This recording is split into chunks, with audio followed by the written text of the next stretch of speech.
In this online lecture, we're going to be talking about Surrealism. And here's a chart. With this chart, we can see the context in which, the stylistic context in which Surrealism emerges.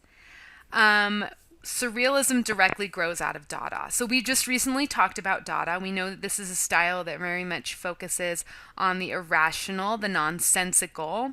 And these are kind of difficult and challenging ideas to work with. And because of this, we don't see a long-lasting practice of the Dada style.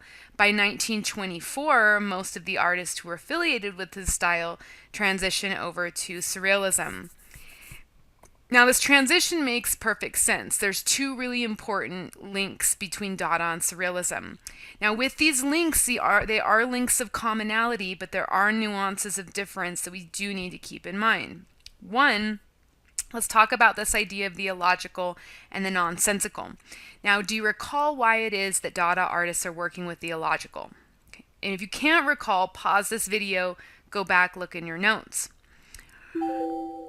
The Dada artists are working with the nonsensical because they felt like it was rationality that brought about the First World War, which is what the style was in reaction to. The only way to combat that is to turn to the opposite, which would be the nonsensical, the illogical.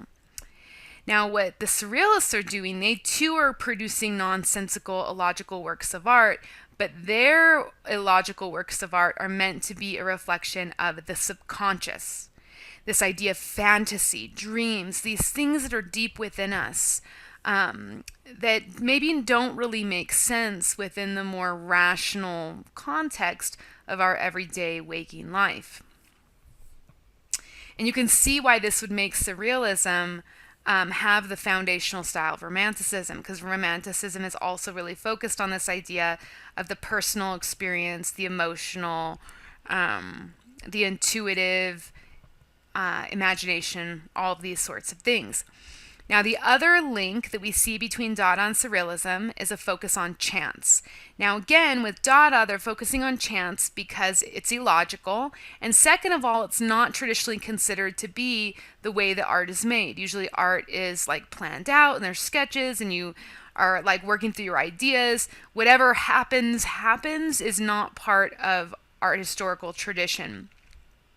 And we know that in many ways, Dada is kind of looking at and critiquing this notion of tradition, because that too also is seen as a factor into how it is that we get ourselves into a world war.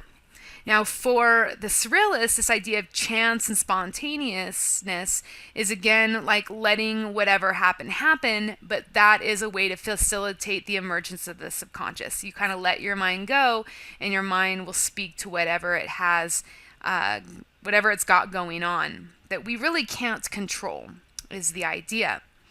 Now, what the Surrealists believed was that life was this daily battle between the conscious and the unconscious, between rationality and irrationality. If you harness the inner mind, they believed that you could move beyond the struggles of daily life. You could re-engage with your deeper self, this deeper self that had long been suppressed by the norms of society. Now, these theories are not just like coming out of nowhere. They're very much in response to the popularity of psychoanalytic theories that were being purported at the time, particularly the theories of Sigmund Freud, which I think most of us have heard of, as well as Jacques Lacan, who's a little bit more of an unfamiliar figure, but also very important. And his ideas were somewhat similar to Freud. Both of their theories were really popular in Europe around the 1920s. Now, because this is a style that's so focused on the individual, the subconscious, it shouldn't be a surprise to us that there's a lot of variety within the parameters of the style. Surrealism initially began as a literary movement, like a lot of the styles that we've studied, including Romanticism. Begins as a literary movement, and then it grows to include art, which also included photography, included poetry, and then film as well.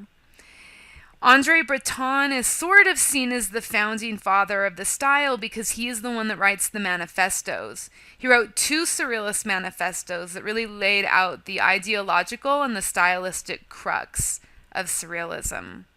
Now, even though he lays out these parameters, we really don't know that it's a good idea to say that there are a specific set of stylistic markers that we can use to kind of group together artists that are responding to similar ideas. Because again, there really is a sense of variety. Now, we can kind of loosely do it by breaking up surrealism into two approaches: the biomorphic or abstract approach and the naturalistic approach. Now, biomorphic, this name should be familiar if you think all the way back to the beginning of the semester when we're learning about formal analysis and how that relates to formal elements. It's a type of shape, right? These like weird shapes. So biomorphic surrealism is, these really weird, nonsensical shapes. With naturalistic, you've got fantasy images in the sense that you have really weird juxtapositions of these objects that are rendered very realistically. Now, again, because there's a lot of variety, we have to be careful with these categories. You can see works of surrealist art that are one or the other, or we can see examples that are both, or examples that are neither. So this is the best we can do, and it's not very specific. But that's okay. Try to be comfortable with this lack of specificity. Let's take a look at what the surrealists create. Let's start off with Yves Tangi. Super fabulous.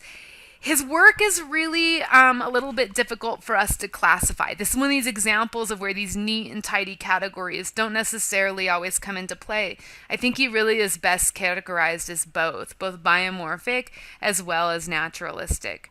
Now, the reason why we're having it kind of as both is we do see that his work is highly detailed.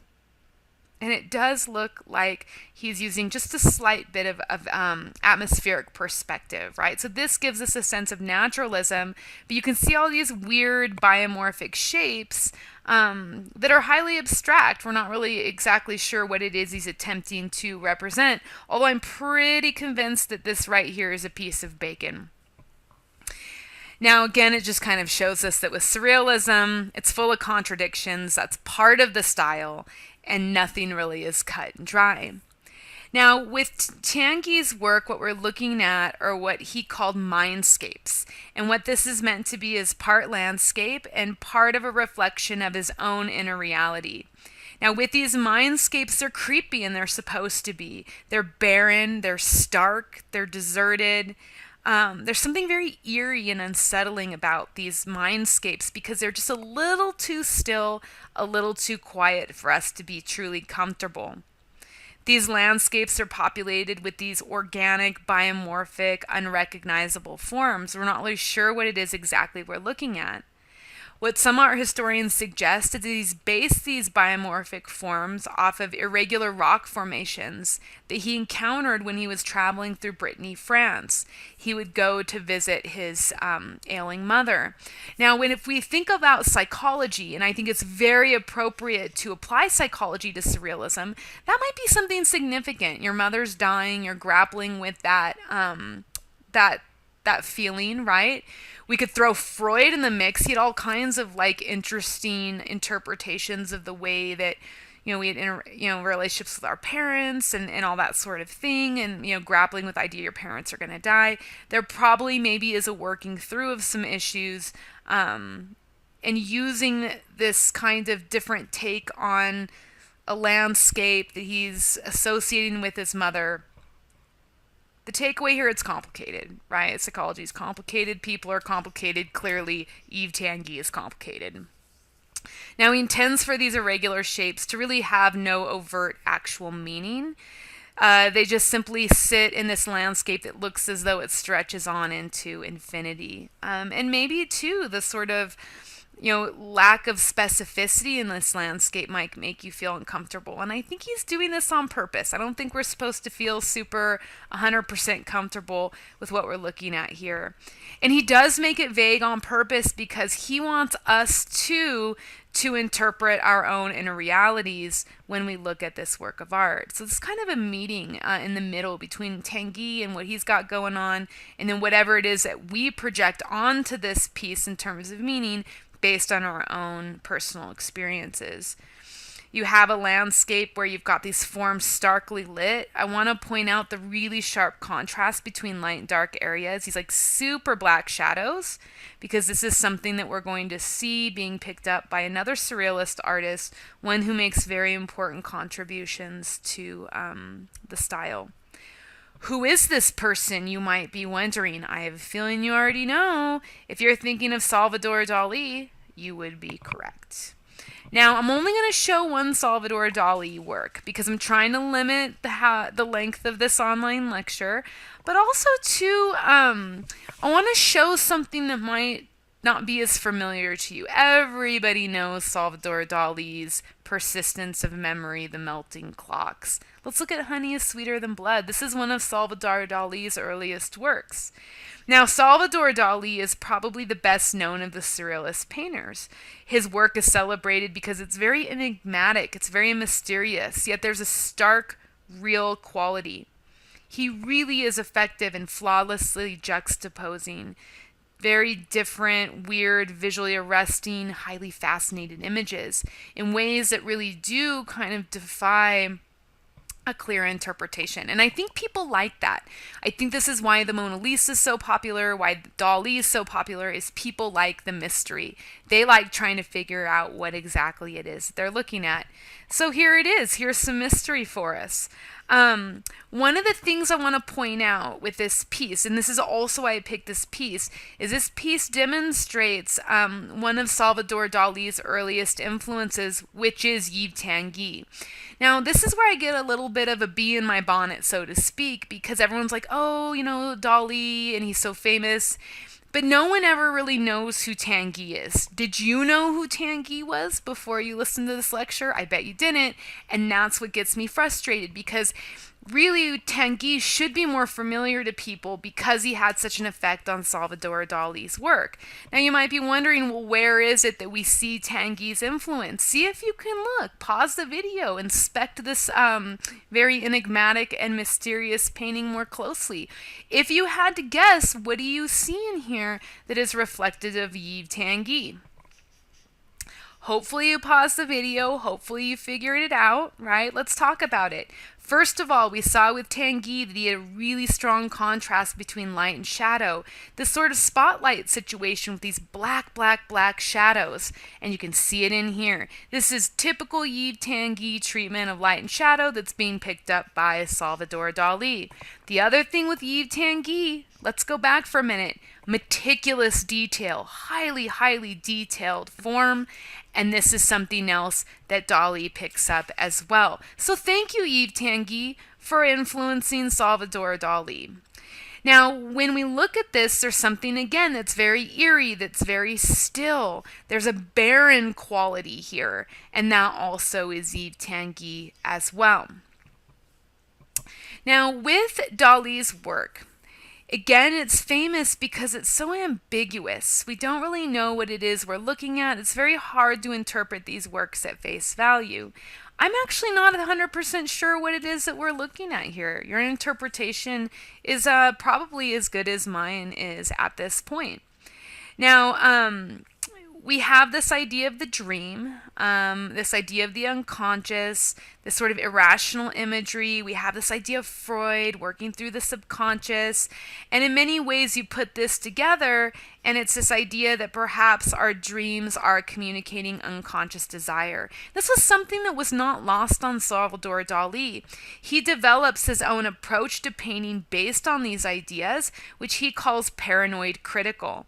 What this is this idea of bearing one's deepest psychological conflicts through painting. So here it is. This is what Dali has in terms of his psychology laid bare for us to take a look at. Now, one of the things that we see about Salvador Dali's work, because he's taking this paranoid critical approach, is that his works tend to take on an autobiographical focus. This is typical of a lot of surrealist artists to look at themselves, right? Because that's the idea, is working through your own subconscious. For Salvador Dali, he liked to particularly reference childhood, which if that's not Freud's psychoanalytic theory, I don't know what is. And that is also pretty typical for the surrealists. Now, one of the things with Salvador Dali is that he does tend to fill his work with reoccurring symbols. There's 3 of them. And these symbols relate to 3 components: eroticism or sex, death, and decay. So think about this: eroticism, death, and decay. Pause the video and see if you can identify which symbols perhaps he's using to address those themes. Hopefully you did that.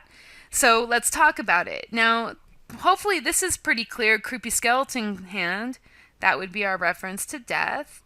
Eroticism with the nude female form. It's kind of like sort of tantalizing or seductive positioning. Implied lines leading, to focus on the crotch area here. And then for decay, the crutch. All right, let's move on to Rene Magritte. So Freud's theories and those who have come after Freud, we call these psychoanalytic theory. And when we apply this to art, this is a methodology. It's psychoanalytic criticism. Essentially, psychoanalytic criticism argues that art is a direct product of the artist's psyche, that his unconscious mind, his own neuroses, his dreams, his memories, unresolved emotions, all factor into the creation of the artwork. Now, I would argue that this is certainly the case with Magritte's work, particularly as it relates to the psychoanalytic theory of repetition. What this entails is this idea that if someone's focusing on a specific image or idea, repeating, that this might be an indication that there's some sort of physical or emotional trauma. Now, Magritte's work often features unsettling images. This is pretty typical. And he is considered a naturalist surrealist because he does show these images in very detailed and realistic ways. One of the things that comes up a lot in Magritte's work, repeated again and again, is a white nightgown or a shroud, white shroud, which is why I chose these 2 paintings to show you 2 different examples. Now let's consider this repetition of the shroud and the nightgown up against this idea of the psychoanalytic theory of repetition. This idea that in this sense then, these images are a manifestation of the artist's unresolved issues, emotional memories, dreams. And if you look at Magritte's biography, the meaning of these symbols become very clear. When Magritte was 14 years old, his mother threw herself in a river, the Sambre River. And he was there when her body was fished out. Her white nightgown had been lifted up and it was like wrapped around her face, kind of looking like it was strangling her, exposing her nude body. Think about this 14-year-old boy who witnessed the death of his mother, kind of. He's seen her being pulled out of the river. There's a violence there in that idea of strangulation, being strangled, but also the revealing of her nude body, right? And this idea that perhaps this is his first exposure to a sexual female body at a time when he himself is undergoing puberty, becoming aware of this part of human sexuality. This would definitely have an impact on your relationship with women, on your relationship with sex as you move forward. As a likely result, what we see is Magritte's work is plagued with nude women or nude bodies that are revealed by sheer white gowns. You also have, like we see here, people with white cloth wrapped around their faces. Both of these probably reoccurring motifs is a reference to the traumatic childhood experience of his mother's suicide and working through these unresolved emotional and probably sexual issues as well. Frida Kahlo. I have to put her in here because she's so wonderful.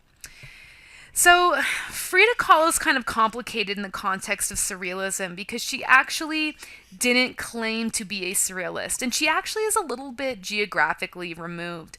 Most of the surrealists are practicing in France, and Frida Kahlo, she is located in Mexico. Now, she's claimed, though, and she's claimed by Breton. André Breton, we know, the founder of the Surrealist movement. He says that she's a Surrealist, even though she said she was not. Art historians actually claim her as a Surrealist as well, and I do too. Sorry, Frida, to take away your sense of agency, but really she is a Surrealist. The reason why I say this is because her imagery is nonsensical. She also focuses quite a bit on the self-portrait, does so to really kind of work through her emotional issues, And that also is very typical of surrealism as well. Here we have the two Fridas, right? And so we've got this sense of the divided self and the psychological challenges that we face when we try to deal with a self that's fundamentally divided. Now, part of what Frida Kahlo attributed to her divided sense of identity is the fact that she was of mixed ancestry. Her father was European, I believe Hungarian, and then her mother was Mexican. One of the things about having a mixed ancestry is that it's really hard to find a sense of belonging because neither side really will accept you. She's not technically European, she's not technically Mexican, and she feels very divided by that fact. But yet at the same time, she still is herself, this one individual as Frida Kahlo. And so if you look at this painting, you can see how she's divided yet unified. How do you see her as being unified? I think the division is clear, but see if you can identify, pause the video, identify some points of unity. Analyze this really incredible self-portrait. Hopefully you did that. Hopefully you pause the video. What unifies her? Okay. She is unified through this vein in the heart. She is unified through the holding of the hands. She's unified in the way she sits on a common stool. Now, how is she separate from herself? Well, we see a very clear difference in clothing. This Frida wears traditional Mexican folk clothing. It's a reference to the Mexican component of her identity. And here, this is our reference to the European part of her identity. Now, with this image, she painted this as she was going through a divorce from her husband, the Mexican muralist Diego Rivera. You have her sitting in front of a backdrop of a stormy sky to really show the turmoil and the torment that she felt that divorce entailed. And this is true. Divorce is super hard. It's really not a fun process. It really does, I think, call on people to really take a good hard look at who they are as a person in all facets of their identity. And clearly she's being forced to reconcile with that these same sets of ideas. Now, of course, there's an emotional pain that comes with divorce and separation, and she very much and very deeply loved Diego Rivera, and this was hard for her. He was not a good husband to her. They divorced because she caught him cheating, which he cheated all the time, but she caught him cheating with her sister, and that was a little bit of an unforgivable act. She works through the psychological pain. This right here is a miniature portrait of her husband, Diego Rivera. It is from this miniature portrait that we have this vein that goes around her arm to this exposed heart. We see that this exposed heart is what links her to this other exposed heart. And here she tries to stem the flow of blood unsuccessfully. She cannot stop the pain. She cannot stop the bleeding that comes from the loss of her marriage. Now, surrealism is not limited just to painting. And so I wanted to bring an example of a three-dimensional object to give you that sense. Also includes sculpture, what we see here, which this isn't necessarily sculpture per se. Well, I mean, it is sculpture, but I think more clearly we could maybe label this as an assemblage. Certainly we've got a collection of found objects here with the fur, as well as the plate, the cup, and the spoon. To create this sculpture, which was made by Mary Oppenheim, she takes mass-produced everyday common objects, but it's with the application of fur that she transfers them into the site of absurdity. It's this irrational combination of materials that defies logic, which truly is a wholly surrealist pursuit. Here, fur is used to subvert or undermine our preconceived ideas about the objects here that we see, compels the viewer to reevaluate the object and think about it much more deeply. Teacup is usually connected with refined and civilized settings and occasions, the tea ceremony, but yet you have this coarse primal fur that completely subvert these associations. The last thing you want to do is take a drink out of a fur-lined cup, so really it does take away the function of that teacup.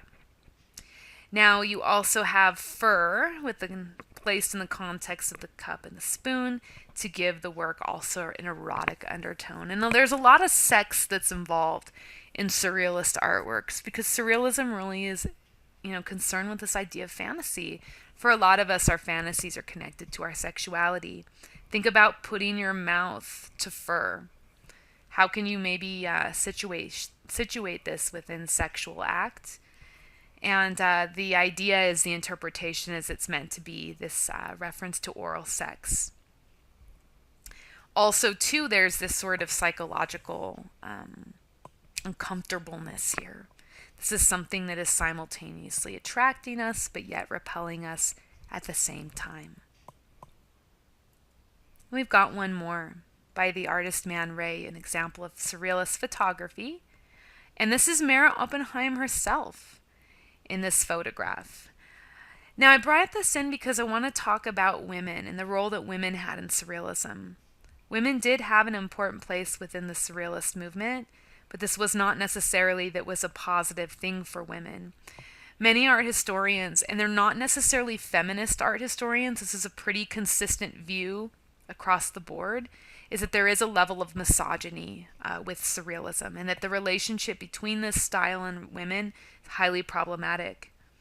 Breton saw the feminine as the site of intuition and a lack of reason, that women were closer to that place of madness that is within the unconscious. The other thing about surrealism is you think about this idea of fantasy, and this includes sexual fantasy. More often than not, these sexual fantasies are being projected onto the bodies of women, where women are simply seen as an object of desire.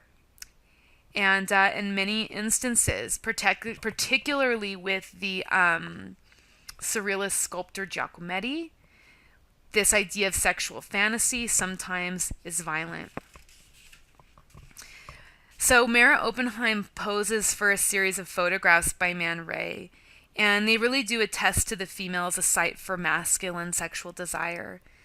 Her nude body is positioned behind a printing press, her arm is smeared with meat ink, but the erotic has been combined here with the machine, which is a surrealist take on modernity. Perhaps the suggestion that the act of sex can be distilled down to this sort of mechanical process. Most telling in terms of this particular sexualization of the female nude body is the position of the press, where you have a highly phallic placement of the handle that you use to turn. What it kind of does is it sort of is this blurring of gender. It's a device that reminds me very much of Duchamp. I think of Rose C'est la Vie, and this kind of ambiguity regarding gender and sexuality. Perhaps this is this surrealist take on the nonsensical, where she's both male and female at the same time. We also could see it through the positioning of the phallic symbol next to the vagina, this idea of maybe an overt reference to sex.